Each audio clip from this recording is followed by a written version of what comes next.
We are good to go. All right. Hi, everyone. I'm going to call to order the regularly scheduled virtual meeting of the Alcoholic Beverages Control Board on Wednesday, September 2nd at 7 p.m.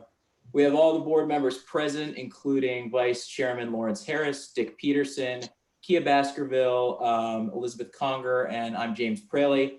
Also present with us tonight, we have City Attorney Michael Lyles and Deputy City Clerk Ms. Cynthia Gaines. For first item, has the board had the opportunity to review the minutes of August 5th, 2020? And if so, any additions, modifications, or corrections? I move they be accepted. A second. All right. Hearing a motion and a second. All those in favor? Aye. Aye. All right. Well, the minutes will stand as approved. Before we begin our regular business, just for the record, since this is a virtual hearing, anyone who is wishing to submit public testimony is able to do so by way of written testimony, which will be submitted to become part of the official record. Anybody who wishes to submit any written testimony can do so by going to www.annapolis.gov/ABC. So the first item on our agenda tonight, I'm actually going to combine items number 2 through 7 on tonight's agenda, which are for special Class C one-day licenses. And we have actually 6 separate requests for special Class C one-day liquor licenses from the Naval Academy Athletic Association for college football games on September 7th, 2020, from 6 p.m. to 10 p.m., which is the Navy versus BYU game. On September 12th, 2020, from 1:30 p.m. to 6:30 p.m., which is Navy versus Lafayette College. September 26th, 2020, from 1:30 p.m. to 6:30 p.m. for Navy versus Temple University.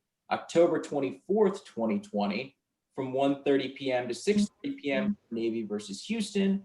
On November 7th, 2020, from 1:30 p.m. to 6:30 p.m. for Navy versus Tulsa. And last but not least, November 14th, 2020, Navy versus Memphis, which is also a request for a license from 1:30 to 6:30 p.m. All events taking place at the Naval Academy Stadium, located at 511 Taylor Avenue, Annapolis, Maryland, 21401. So who do we have here tonight on behalf of the Naval Academy Athletic Association? Hey, good evening, Mr. Chairman. My name is Bill Givens. I'm the Senior Associate Athletic Director for Operations with the Naval Academy Athletic Association. And with me tonight is Mr. Joe Cook, Associate Athletic Director with the NAAA, and Mr. Curtis Bland, General Manager for Sodexo, our concessionaire at Navy Marine Corps Memorial Stadium. All right, thank you. It's good to see you all. Mr. Givens, why don't you just tell us what you're planning on doing here? You all have been before this board many times, so go right ahead with your presentation. Yes, sir. Thank you very much. And just one correction to that. Since I've submitted these applications, the game against Lafayette on September 12th has been canceled and will not be rescheduled. Okay. But as you mentioned, Mr. Chairman, we're here tonight to request a special Class C one-day liquor license for the home football games at Navy Marine Corps Memorial Stadium. Currently, per the governor's executive order, we are not allowed to have spectators for the BYU game that we're playing this Monday.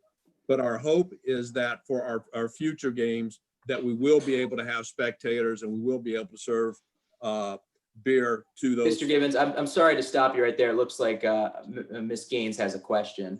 And I just want to make sure there isn't a. Cindy, you're muted. I need to be sure that I get the addresses of the 3 gentlemen that are speaking for the record. Mr. Cook. Oh, I'm sorry. Right. Sorry, Mr. Givens, if you could give your name and address, and also for Mr. Bland and Mr. Cook as well, if they're going to be testifying. Okay, my name is Bill Givens. My address is 566 Bronson Road, Annapolis, Maryland, 21402. Joe Cook, that is the same address. And Mr. Bland, can you give your address as well? Oh, yes, it'd be 818 Nancy Lynn Lane. And that's in Arnold, Maryland, 21012. All right, sorry for that interruption.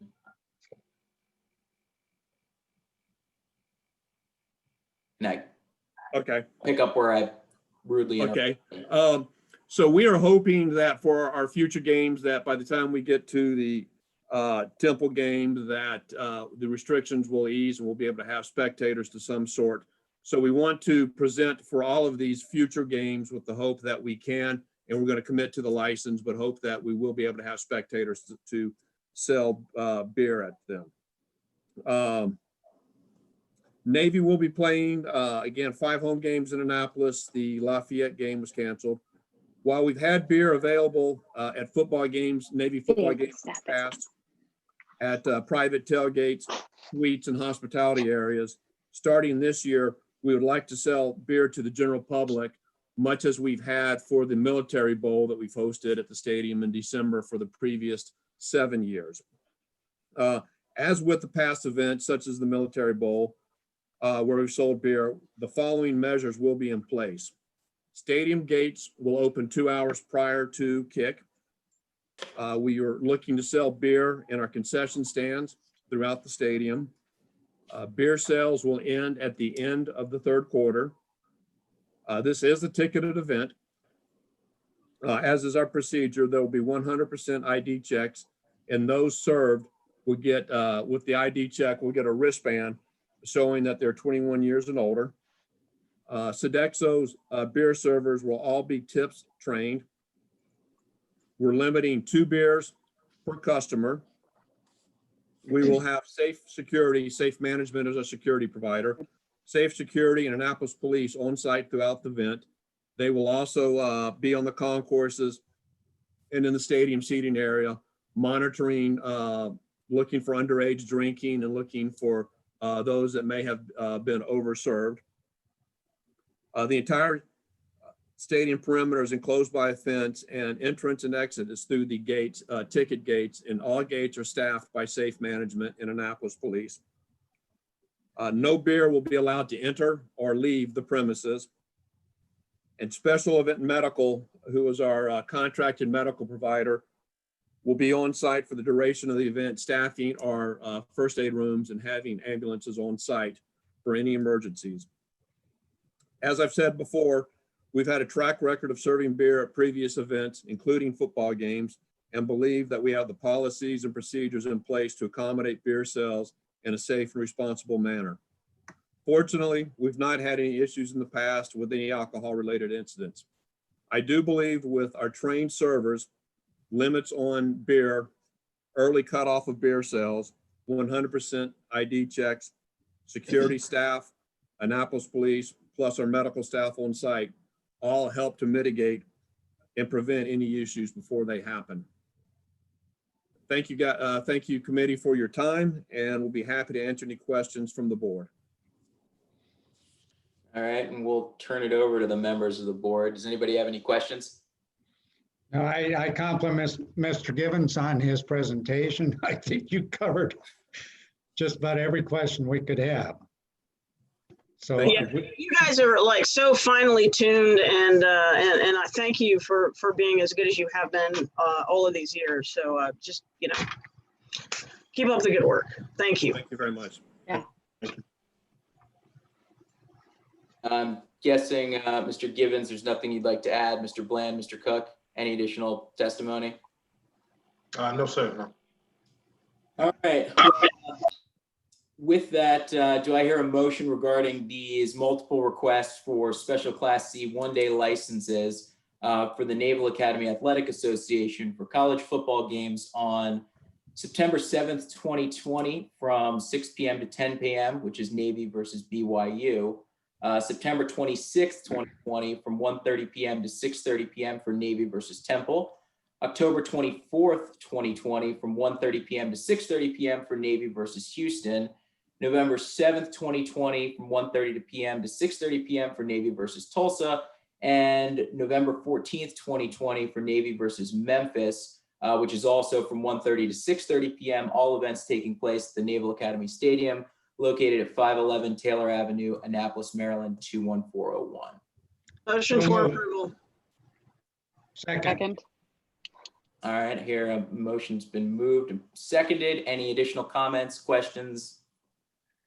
We wish you the very best. We hope that you're able to have some people come. Thank you Thank very you. much. Everybody in favor, say aye. Aye. Aye.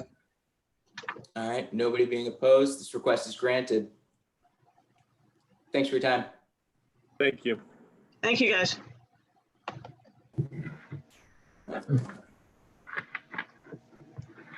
All right, the next item on our agenda, which is actually listed as, I believe, item 8, we have a request for the cessation of normal operation of Golden Empire Corporation, trading as Manja, which is located at 81 Main Street, Annapolis, Maryland, 21401. This request coming forward pursuant to Rule 2.6B of the City of Annapolis Rules and Regulations, the Alcoholic Beverage Control Board, for renovations to update the kitchen of Manja's, which involves replacement of plumbing, electric, and a sprinkler system in the restaurant until November 1st, 2020, subject to any further impact as a result of the pandemic. And I see Mr. Hyatt's here today, or this evening, representing Golden Empire Corporation. Good evening, Mr. Chairman. That's you recited our request, and the fact is that during the pandemic, or in the beginning of the pandemic, when the restaurant was closed, that it appeared to be a good time to replace some of the older equipment and sprinkler system, plumbing. You know, it's a restaurant that's been around a while. My client purchased it a couple of years ago, and it was in need of upgrades. There's no change in the floor plans, and the renovations are underway. The request that we submitted was until November 1st. Tonight, you know, without any further discussion with my client, to be safe, I would like to ask for December 1st, because there was recently a stop work order issued by the city because we need a special permit for the sprinkler, for example, and it's going to take a little time to get all that ironed out. But the restaurant is really exactly in the same position when it opens that it is in today, except it's going to have new and improved equipment in the nature of plumbing and electric and sprinkler. So that's our request, and we would respectfully ask that you give us until December 1st to reopen. Okay. And Ms. White, are you here on behalf of Manja, or excuse me, Golden Empire Corporation? Correct. I'm the resident licensee. Okay, and if you could just state your name and address for the record so Ms. Gaines has that. Absolutely. It's Lynn White, and the address is 581 Quaker Ridge Court in Arnold, Maryland, 21012. Okay, thank you very much. And Ms. Melgar is also. Oh, sorry, I'm sorry, Ms. Melgar, you're also here. Could you give us your name and address for the record, please?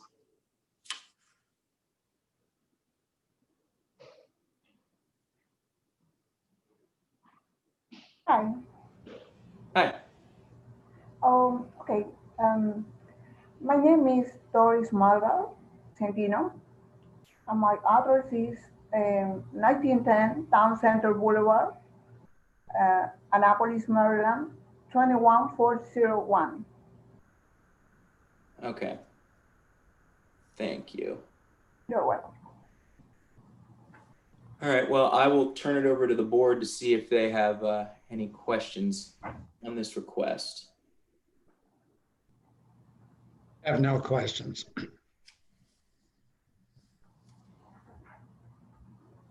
All right, hearing no questions. Mr. Hyatt, anything additional to add? Nope.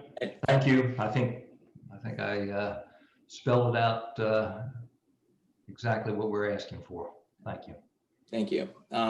So with that, do I hear a motion regarding this request for the cessation of normal operation of Golden Empire Corporation, trading as Manja, pursuant to Rule 2.6B of the City of Annapolis Rules and Regulations of the Alcoholic Beverage Control Board for renovations to update the kitchen, which involves the replacement of plumbing, electric, and sprinkler system in the restaurant until December 1st, 2020, subject to any further impact as a result of the pandemic for the location at 81 Main Street, Annapolis, Maryland, 21401. So moved. Second. Second. All right, motion has been moved and seconded. Any additional questions, comments, discussion from any members of the board?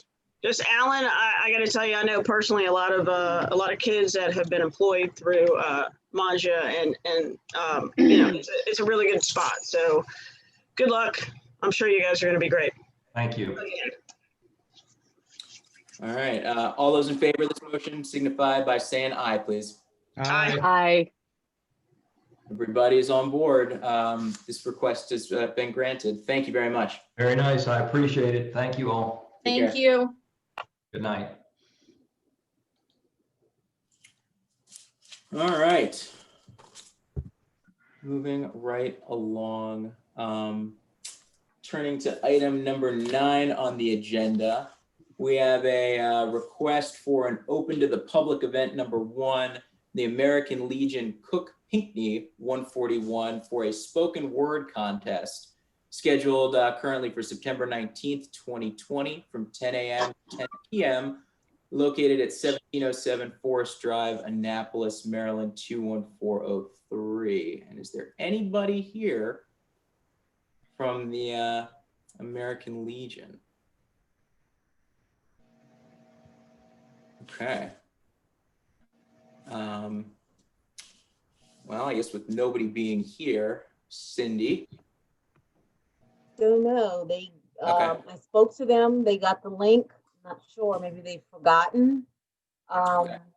I'll just have to speak to them tomorrow and possibly get them on another agenda. Yeah, I think the only one that's going to be, I guess they have, There's a couple. yeah, there's a couple. The September one, they're going to have I mean, we can't do anything with that. October and December are probably still good to go if we can get them on, but we will. All right.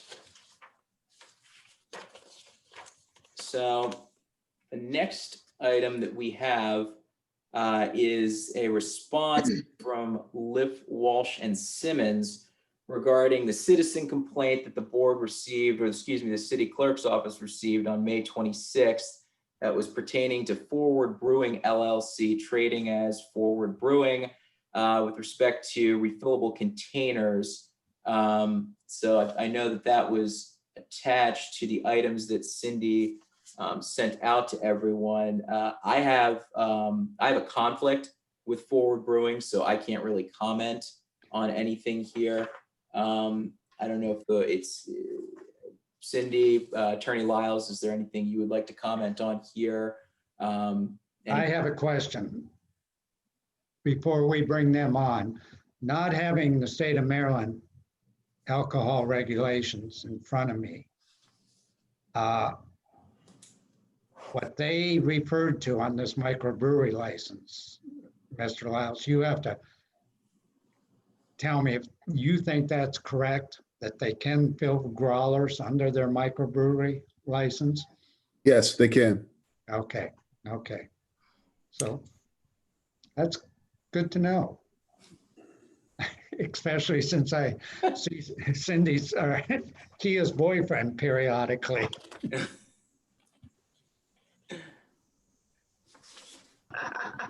I know I personally am not very familiar with the state license, so this is good news. Interesting. Yeah, there were several things going on here. First, they can have refillable growlers under their license, but because of the pandemic, there was an added issue of people drinking right off-site or nearby or on their way to their house. So they could definitely take it back. I'm not sure whether or not there was a legal drinking going on, but people didn't have growlers, so they had cups. And in my opinion, when I heard this complaint, was that because the governor they could drink inside the location with a Right. cup. When the governor said you can now not be in the location, but you may take from the location alcohol and food, though you were sitting in the location, and go home, that meant there was an alleviation at the state level of the kind of restriction on eating inside. So that I think we cleared that up. People weren't happy with my reading of the governor's order, but that was my opinion. Great, great. So they can get by with not paying the extra fee to the city of Annapolis for the growler refills. Well, here's the thing. If they're going to be filling growlers and there is an extra fee, they should pay all the fees associated with the kinds of services they'll be providing. I did not opine on that. I only opined on whether or not people could fill other things other than growlers. And well, I think their attorney added that, they'd be happy to pay the additional fee. So I think we should all remember that. Yeah, I think they should, any fees that are appropriate, they should pay. Exactly. I wasn't dealing with that at all. It wasn't my issue when it first came to my attention. Sure. All right. My questions are answered, Jim. You know what? Just one thing to say about that. I mean, also, we have not discussed exactly what a growler is in this committee, and what I've seen them serving is, I'm not exactly sure if that constitutes as a growler. It may just have to do with the ounces, but in terms of the packaging, I have not seen anybody leaving with actual growlers. So I think that's something that we need to. Cindy, or Kia, I think at Forward Brewing, most retail facilities use either a 32-ounce glass jug or a 64-ounce glass jug. That's what was always considered a growler. The pictures I saw from Forward Brewing is they're actually using a aluminum container that appears to be a 32-ounce or a 64-ounce. So yeah, it's really the ounces. So the large ounces. Just wanted to state that for the record. Yep. The maximum size is a 64 ounce, so anything under that is also legal. It must be sealed when it leaves the establishment. You can't drink it on your way home. So I have a question, Mr. Chairman. Yep, absolutely. So if they already have the ability through their microbrewery to do growlers, in the city itself, if with the city license, if you want to do the growlers, you have to add the G component on your license. Wouldn't that be a duplication of fees? I mean, I'm hearing you guys say they're willing to pay the fee if necessary, but if their microbrewery license already allows for them to do the 32 or 64, are you saying that you want me to also have them have the G component and for the city to charge them their license fee for that? I'm not clear. Well, this one's kind of interesting because it's the only microbrewery that the city of Annapolis has. So my understanding is that the G add-on to every license was for restaurants or other establishments to authorize the refillable container. So this is kind of new water for us. If you will. I don't know what Ramshead did back in the day. I don't know if they had refillable growlers or refillable containers. I think Castle Bay at one point may have had a microbrewery there, but right now, I would defer to Attorney Lyles on this to see what he thinks is necessary, and not to throw too much on your plate here, Mr. Lyles, but it is kind of uncharted territory for the city here, in that we haven't had a microbrewery that would have the state issued Class 7 license ever that I can think of. So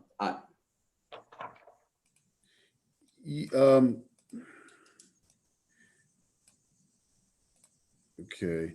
If they do not have the G license, and they're going to be having growlers, they need to have the G license and pay the fee according to the code. It may be that there was a point at time when the growler drunk 32 ounces and drinking on site fell within the license that they had. But people were doing the growlers and leaving, which they did not have, but they were allowed to under the pandemic because they could drink that same 32 ounces inside. So now they're applying for the license that would, after the pandemic, post-pandemic, we're probably in that gray area now, post-pandemic, where you must have a license to allow people to leave the site. So that's what they're asking for. And I think that's what they would be paying for. The filling up a 32 ounce on site and drinking it on site was allowable within their license. Would not be when the pandemic is over, in order for people to take it away from the site.